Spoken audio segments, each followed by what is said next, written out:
This community garden at Denver. There's over 100 plots here that people share. They range between 15 by 30 feet. That's considered the average plot size, normal. And then some people have double, twice that. So I think it's just twice that. And then some people have half that. Okay. Um, How many people work here? Well, so it's all based on volunteer hours. So everyone that has a plot is required to do 10 community service hours throughout the year. There's various jobs that they can do, like we're putting in these granite paths. So that's one of them. The compost piles are always big areas where people need, where people can get their volunteer hours in. There's perennial beds all around the garden with perennial flowers that people maintain. There's a community herb garden too that people maintain for volunteer hours. So anyone in the garden can go to that herb garden to pick up, pick out herbs or whatever. We also have 3 beehives right now. We're waiting on a 4th, so that's another area people can get their community hours in. There's just various jobs, and then there's meetings and finance people and organization, and then we also have like monthly talks where people come in and talk about water conservation, how to grow vegetables, composting, soil health. And then we also have plots that go to Project Angel Heart, which is a Meals on Wheels for people with disabilities or that are injured. And so you can deliver food to their houses.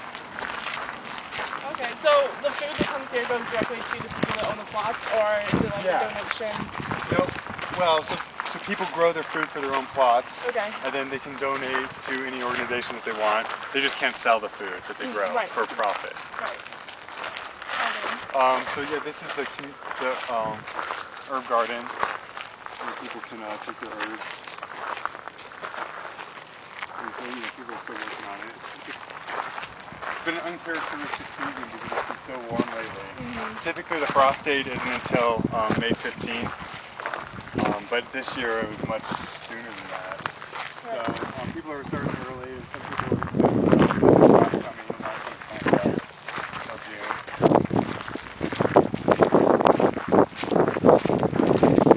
You own a plot here, or is it? Yeah, my wife and I, we have a plot. It's actually this one right here. You can see my bag, and I'm going to put these tomato plants in right now, so it's like the first thing we've come in. We have the garlic chives that are sticking up from last year, and then the other raspberry bush is doing pretty good right now. But yeah, we're slow. Yeah, really? Do you grow anything else, like each year? Is it something different? Every year we've gotten better. This is our 4th year, 4th summer gardening here. At first it was just basically, I think we stuck with tomatoes and peppers, and then every year we get more and more that we're comfortable with growing. I mean, corn, beets, carrots, lettuce, arugula, all the, some nightshades like tomatoes and peppers and eggplants, radishes. I don't know what else we've had. It varies. Garlic chives, onions. It's kind of a random question, but what are the beehives for? Since you guys have like 3, and you said you're getting a 4th one. Yeah, for honey. So we do harvest the honey from the beehives. Last year we had 2, and then we got 28 pounds of honey from it. We sold it to the gardeners for a little bit of, like $5 for a jar, and then that just helps fund different projects that we want in the garden, help maintain the beehives. And then also the bees are really good for pollination of the plants. Right. And just that overall health of the garden. Okay. Have you been involved in any other gardens, or is this your first time? I mean, growing up, my mom had a garden in the backyard, so that's kind of where I first learned, I guess. But this is definitely the first garden I've ever had on my own, because I've always lived in apartments throughout college and everything, and so this gave me a great opportunity, me and my wife, a great opportunity to have a garden, when we had the apartment complex. Okay. Sure. Okay. So how do you think the garden has progressed over the years? Oh, well, I've only been here for 4 years. But progression, I guess there's a change in leadership, and so, and then every year we try to get like different kind of gardeners to lead. That way it can go in a different direction as they, seem fit, or, with just new leadership and new motivation and a different way to look at it. So it's changed a little bit, and I think the biggest change that I've seen probably this year is just the idea of we're trying to go away from those work days, communal work days, and have more ownership of small projects where people can work on it on their own at their own time. Okay. So there's in most community gardens, there's a group of people that kind of put everything together and make sure everything's running right. And there are certain meetings that they go through. Do you have anything to do with that, or is that? Yeah, so this year I'm in charge of infrastructure of the garden. So that's things like, compost, the straw, bees, irrigation paths, our orchard and the grape arbor, the kiosks that we have up front. So I'm kind of in charge of that, and then I just try to find people that will, take care of the kiosk, take care of the arbor, take care of the orchard and the bees, and yeah, so that's kind of my main role. And then there's also people with membership. So there's I forget all the titles, but there's someone that handles membership, community outreach, the common areas where we have like ice cream socials and guest speakers come in. So there's like 4 people that are kind of overall leadership, and then plus there's some of the finance. Oh, okay. So we get together about once a month and just talk about the nature and progression, things that need to be worked on. Right. Well, how often do you guys have events like the socials and guest speakers and stuff? Once a month, usually. Sometimes maybe twice a month, but I think it's usually once a month. Right. And how many workers are there? Well, so we have the 100 plots, and so everyone needs to have at least 10 community hours, and the idea is they all have a special project assigned to them. There could be like 4 or 5 people on one project. For instance, the compost, I think there's 20 people that are on that because it is such a big project. And even with the 100 plots, there's a lot of couples and then families, and so everyone that works in the plots is expected to do 10 hours community service a year or growing season. What kind of issues do you think that this garden has faced over your time being here? So my time being here, I think some of the hardest things that we deal with is water conservation. We use a lot of water in the garden, especially this year being a drought year. We really are going to try to encourage people to use soaker hoses and drip irrigation as opposed to overhead watering to try to cut back on the water usage. Put down a lot of mulch.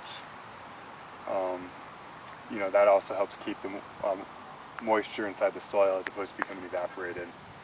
And then definitely, just the compost, you can see it right now. The compost just builds up. We have this big compost pile. In the years, I think 2 years ago, we had so much compost we had to pay someone to remove it because we couldn't, as a garden, we got, I guess we fell behind on that job.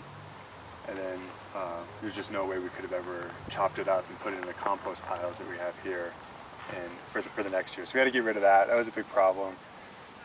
Irrigation lines, sometimes they freeze over the winter because they're not deep enough. They're not below the frost line. So when they freeze, then we have leaks, and that's always a big issue. And then finance too. By far the majority of our money goes to water bills. And so, we try to, there's gardener fees that kind of cover the water bill, but we also have harvest sales and a community yard sale at the end of the year. How does the harvesting sale work? People will jam their foods, pickle them, maybe can them, and then so we'll sell those cans out here at the garden to the community, anyone that comes by. Also, it's at the end of the season, so there's a lot of pumpkins and squashes and corn stalks and things like that people can buy. So it's just the overall garden harvest. People just donate produce or maybe things that they made with their produce to sell. This is kind of a random question, but what are those bottles for? What bottle? Like the little... Oh, yeah, that is, I'm not the best person to ask, but it's... Okay. There's some sort of culture, it's art, but it has some sort of cultural significance. I Gotcha. can't tell you much more than that without Okay. speaking. So what improvements have been made since you started working here? We just had a big irrigation project where we tried to dig the irrigation lines below the frost line. These granite paths that we walk down and you see in the garden, those are new. That just makes it a little more accessible for elderly people or wheelchair access. I think the beehives are a great addition. Those are relatively new. Is that this year? The expansion is, you're only allowed to have 2, and then we got special permission from the Parks Department to add 2 more. Okay. But the beehive's probably 3 years old, 4 years old, so it's new since I've been here. Okay. Yeah, then the orchard hasn't produced as much fruit in the past as that it should or could, and someone's taking the responsibility of managing the orchard this year, so hopefully we'll get a much larger fruit production. Oh, all right. Yeah.